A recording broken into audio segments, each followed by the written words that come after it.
UFC 268 just wrapped up, and what a card! On paper, it had the chance to go down as the best card of the fight of the year. It delivered. All the fights, a lot of the fights, they were just master classes, performances, great fights, great knockouts, and we're gonna talk about them. We're gonna break them down. Before we go into the main card, just even the prelims, the prelims were fantastic. Yeah, Chris Barnett, a heavyweight, throwing a spinning kick to knock out Jean Vellante, which was beautiful. Ian Gary, the newcomer out of Ireland, he won in his debut after facing some hardships. People they see some similarities into Conor McGregor, just the way he carries himself and just how he wants to be a champion. So that was a great debut for him. Nursidine Imavov just completely dismantled Edmund Shabazian, finishing in the second round and getting him in a good crucifix position, which was dominant performance. So that's a great fight. He's gonna end up with the number 11 ranking on his name on Monday.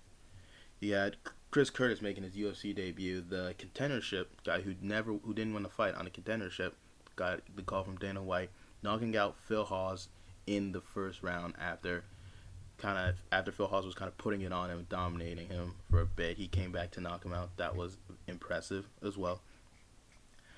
Bobby Green welcoming back Alaya Quinta, the New York man, back into his home state by knocking him out in the first round, dominating him. Just all in all, complete. Al had no answer for Bobby. It was an amazing performance by Bobby. He should kind of expect maybe a top 15 guy next. We'll see. And then Alex Pereira, the guy making his UFC debut, 3-1, former 2 Division Glory kickboxing champion, coming in, knocking out Andreas Michailidis with the flying knee in the second round. Just beautiful. That was just the prelims that were just exciting. So if that's prelims, the main card was sure to put us in a great mood. And boy, did the main card deliver. Alright, first fight on the main card. Yeah, Justin Gaethje versus Michael Chandler. The fight that had the potential to be the fight of the night. It delivered. Just insane. That first round that they had, it was the best first round. Both guys swinging, coming in to kill with heavy shots, both landing some great shots, great offenses. Just both looking to have one shot power, one shot kill. The only difference was the leg kicks, which I said in the beginning, Justin Gaethje throwing those leg kicks were going to be critical to his success, and they were huge in his success. But that first round, both throwing bombs, both throwing uppercuts, overhand punches, both landing clean shots. That round could have gone either or. Just an incredible, probably the best round of the year, probably one of the best round ones I've ever seen. Then you have the round 2 where Justin Gaethje just completely took over. And it was a story of the leg kicks. Justin Gaethje does what Justin Gaethje does. Leg kicks his opponent to death. It's like taking a baseball bat and just whacking the opponent's leg, and that's what he did to get to Chandler, kind of disrupt Chandler, kind of make Chandler switch motion, stay stagnant, and he landed a beautiful uppercut that dropped Chandler, almost finishing that fight in that second round. I thought he finished that fight in that second round, but it was a great performance that second round. And then moving on to the third round, the same story, just Justin Gaethje with the leg kicks, pressuring and just hitting hard shots on the Michael Chandler. And Michael Chandler at one point, he just looked that he had his hands down, just kind of baiting Gaethje to come, and Gaethje kept coming and kept fighting him. Just kept doing the shots at him.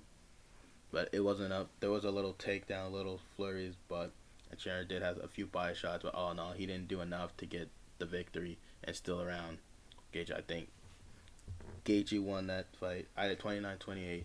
Judges scored it 29-28 and 30-27 all to Justin Gaethje. I don't think if you ask anybody who predicted this fight, would this go to the judges' scorecards, all of them would say no, because they thought somebody was going to get knocked out. No one got knocked out, but it was still an incredible fight. That was the fight of the night, potentially fight of the year, because of how crazy that was. For both guys, for Justin, I think he has to get the winner of Dustin and Charles. He's the number 2 guy. It only makes sense for him to get that. For Michael Chandler, now, I think Michael Chandler could fight Islam. I think two options: either fighting Islam, the number 4 is ahead of him, or Beneil Dariush, number 3, ahead of him. Those I think his only two fights to make. Michael Chandler, because he still wants to be the best. He's still at the top of the division, still top 5. So it's just gonna be who he fights. I don't think he should go low or fight someone behind him. But all in all, great performance. What a way to open up the main card, and that was a staple of how the card was going to turn out. Second fight of the card, you had Shane Burgos taking on Billy Quarantillo, and this again, excuse me, this again was a great fight. If Michael Chandler and Justin Gaethje didn't just have the best fight of the night, this probably would have also been in contention for fight of the night. Just heavy hitting, just all out pressure, just neither guy wanting to back down and just swing in the pocket. You had Billy with the fast start. Burgos was kind of landing his shots, but in that first round, it was mostly Billy. Billy kind of kept dictating the pace, dictating the shots, having the better shots, the more cleaner, precise shots. But Shane did have some good leg kicks, and at the end of the round, he kind of dropped Billy. But that first round goes to Billy. But those leg kicks were a huge factor we see in this, and we see that play into effect. That second round, Burgos really picks up the leg kicks, just heavy shots, heavy leg kicks. You see the chain in Billy, his fighting. He switches stances a lot. He kind of becomes more stagnant. And that's kind of the story of this fight tonight. It's just the leg kicks. The leg kicks were kind of the MVP of the night, as we see in kind of later fights as well. But, it was all Burgos with the leg kicks, which led to him rocking Billy, kind of put Billy on the bike a little bit, and just having the cleaner jab, the heavier pressure, and you kind of saw Billy slowing down, breathing heavier.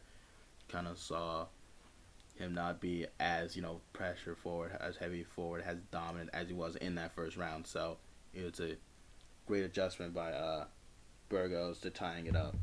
And it was pretty obvious that after that round, just Billy, that leg was compromised. He had to, he could barely put any weight on it, and he was switching stances constantly. Third round, you saw pretty much the same. Burgos implementing the leg kicks and kind of hurting Billy, and just having none of his offense getting forward, and Burgos landing those heavy shots, a lot of combinations that kind of staggered and hurt him, but never finished him. He came close to finishing him sometimes, but it was mainly just Burgos' domination, and Burgos ended up with the 29-28 unanimous decision victory. So good job to Burgos. I think what's next for Shane Burgos, he should fight Sadiq Youssef, number 12, featherweight in the division. That'd be a great fight.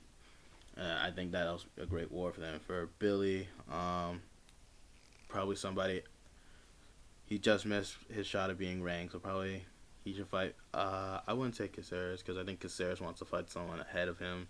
Probably somebody that help him get to that ranking. But I think Billy will bounce back, and he showed the signs, just the leg kicks were his undoings. But all in all, good win by Shane Burgos. Third fight on the card, you had Frankie Edgar taking on Montevideo. Again, great fight. Really, it was a good back and forth fight. Yeah, in the first round, what Frankie does best, just takedowns. He took him down, had some great ground and pound. I kind of really dominated that round just by top position. You saw Vera throw some up kicks at first, a little bit, and kind of you saw him hit him a bit, but it wasn't enough to kind of steal the round. So I think Frankie really dominated that first round.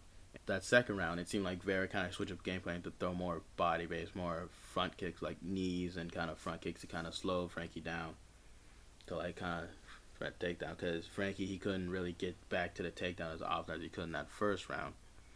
And it was kind of a better side. There was a Vera knee that led to kind of like a knockdown, like a stumble knockdown on Frankie, kind of hurt him a bit. And kind of the constant motion as well, kind of throwing Frankie off. So on a better round for Vera, making it 1-1 apiece. But those front kicks were great, and Vera kind of finished strong in that end of the round to really solidify his winning that round. Round 3, it started with Frankie kind of outputting some, but not really landing. Just he wanted to throw just to throw, and it was kind of not landing. But then he tried another takedown. Vera stuffed it, and Vera was just piecing him apart with jabs and kicks up the middle. But then that's when the ending came in the fight. Vera hit a front kick up the middle, caught Frankie right on the chin, knocked him out cold. Shades of Anderson Silva's Vitor Belfort, or Lyoto Machida versus Randy Couture, or Lyoto Machida versus Vitor Belfort. It just he went stiff out like a light, and Marlon Vera got that win. It was a great win, dominating win. Way to kind of fix the game plan after not allowing him to get stymied to stymie all of Frankie's takedowns. I think for Cheeto, what's next? He should face number 6 ranked bantamweight Merab Dvalishvili. I think that'd be a great fight. Two contenders who are rising battle out to kind of make way to see who could be next for that title picture. That's kind of shaping up in an interesting fact. And for Frankie, I I think he has to retire. He was 40 years old going to this fight. He's taken a lot of damage. His last Before this fight, he was 2-4 in his last 6, with 3 of them being by knockouts. So he just adds another knockout onto the fight. So five of his last 5 losses, 4 of them were knockouts. He's 40. I think he's had a great career. Lightweight champion, contender in the featherweight division, challenging for the featherweight title multiple times, even making it to the bantamweight division. He had a great career. There's no shame. I think it was announced he had almost 8 hours of fight time in the UFC. 8 hours, that's a lot of fighting. I think he should just retire to greener pastures, go to, move into a coaching role, coach wrestling about his son, because he looks good doing that. But if I'm the UFC and I'm Dana White and the matchmakers, I'm not booking Frankie Edgar. I don't know how many fights Frankie has left on his contract, but it can't be a lot, and I wouldn't book him again. I'd retire him. But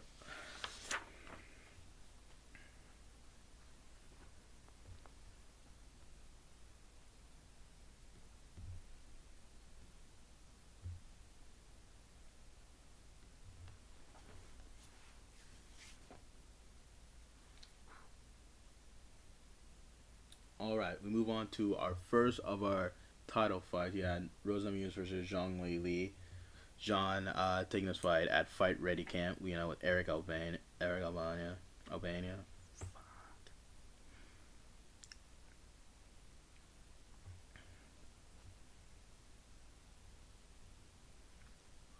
All right, moving on to our co-main event, the first of our 2 title fights. You had Rose Namajunas taking on Zhang Wei Li in the rematch. Zhang Wei Li, now at Fight Ready in Arizona with Coach Eric Albania. And, he trains Henry Cejudo, so let's see what adjustments she made going for this fight. Now, it started off more kind of heavy, Zhang. Zhang was meant to play takedowns, which I think that was kind of the game plan, because her best position is standing on the feet. That's how she wins. She picks you apart with her jabs and her constant motion. So if you take her down, that kind of slows her down and gives you the advantage. And that was kind of the good game plan. And Zhang was also landing some good leg kicks, which, again, leg kicks all night, they were the star of the show. But that first round, it was a dominant round for Zhang. In the second round, you had Zhang kind of committing more to her game plan, which consists of leg kicks and takedowns. Because, again, the leg kicks, that kind of hindered Rose's motion, and that's how you beat her. You keep her stagnant. And she landed a good combo, and actually, in the round, she stunned her with a nice left hand that kind of got Rose wobbly, and she ended up with a takedown. But then Rose got a reversal to end the round, but it was still a clear, concise round for Zhang Wei Li. In the third round, you see Rose kind of open up more in the standing. You see her throw her low kick. She had some good success with the right hand that kind of rocked Zhang a little bit. And then Rose did, some guys got her up on the cage, gives some nice shoulder strikes like what Conor McGregor did the Cowboy. And then Zhang, she also had her success. She had a left hook. She got a takedown and ended up a mount right at the end, but I don't know if it was enough to steal a round from Rose, because Rose was dominant for, I think, a majority of that round. But ending up in mount kind of had a good look. Some of the judges thought Zhang won. I thought Zhang won that round. I thought some judges thought Rose, so going in 2-1 or 3-0, it all depends. And the fourth round, Rose kind of was landing again more on the feet, so Zhang had to So Zhang went in for a takedown. She did a combination of a low kick into the takedown, which worked at first. She tried to get the hooks in. She only got one, but she got reversed. And then Rose dominated on top because Zhang could not get off from bottom. And that kind of opened up the door for how Rose was going to win this fight, because if Zhang couldn't get on bottom, off bottom, and it was a close fight, Rose knew if she just got back on top, that's how she beats Zhang Weili. And we saw that. And then that's why I think Rose won that fight, because Zhang just looked completely defenseless from the bottom position, just not trying to pass, not trying to sweep, not trying to do anything. So it 3-1 or 2-2 going into that fifth round, which makes this a very close fight. And then in the fifth round, just Rose get a takedown, just controlled the whole round. I believe she had almost 4 minutes of top control, just utter dominance, great ground and pound, and Zhang just looked helpless, couldn't do anything, couldn't get off her back, couldn't just try to sweep past anything. It was just Rose complete domination that fifth and final round. And the judges actually, it came down to a split decision, and judges awarded it 48. They scored it 48-47 Rose, 48-47 Zhang, and at 49-46 Rose. So Rose getting that split decision, defending her strawweight belt, and in a great fight. Again, it's a great fight again. All these fights, there have not been a bad fight on this main card yet, and that's what I love about this card. For Rose, she's moving into that almost Joanna category of being the strawweight queen, because she has won the belt. She defended it, I believe, twice now, but has won 3 or 4 different title fights. Just getting up there. I think her next fight, it could be, there's 2 options. You got Carla Esparza, who's making a run, trying to get back, her title, which would be interesting. Then you have Marina Rodriguez, a contender who kind of has slowly but surely climbing up the rankings, beating a bunch of the top contenders, just beating Mackenzie Dern in her last fight. So either of those fights, there'd be a good title defense for Rose. And it's interesting if Rose would ever at one point challenge for the 125 strap. She said she wouldn't because she respects Valentina too much. And, good for her having her morals. But it just would have been an interesting concept, because these champions are just kind of clearing out their divisions. There's not going to be anybody left for them. And for Zhang Weili, I could see her fighting number 4 ranked, also her fellow countrywoman, Yan Xiaonan. That'd be a great fight, kind of see where Yan is, see if Yan can be the former champion. So that'd be an interesting fight. All in all, what a good fight by Rose. What a dominating performance, and she's proven again why she is the best at that division. Main event time, Kamaru Usman, Colby Covington, hopefully to end the rivalry or send it to the trilogy. You had in the first round, it was more takedowns than the first fight, because in the first fight, neither of them shot takedowns, and it was apparent neither wanted them to go into the other's wheelhouse. But you had Colby shooting a takedown on Usman. Usman stuffed it, but him shooting that takedown kind of gave the idea, hey, now you have to watch for the takedown.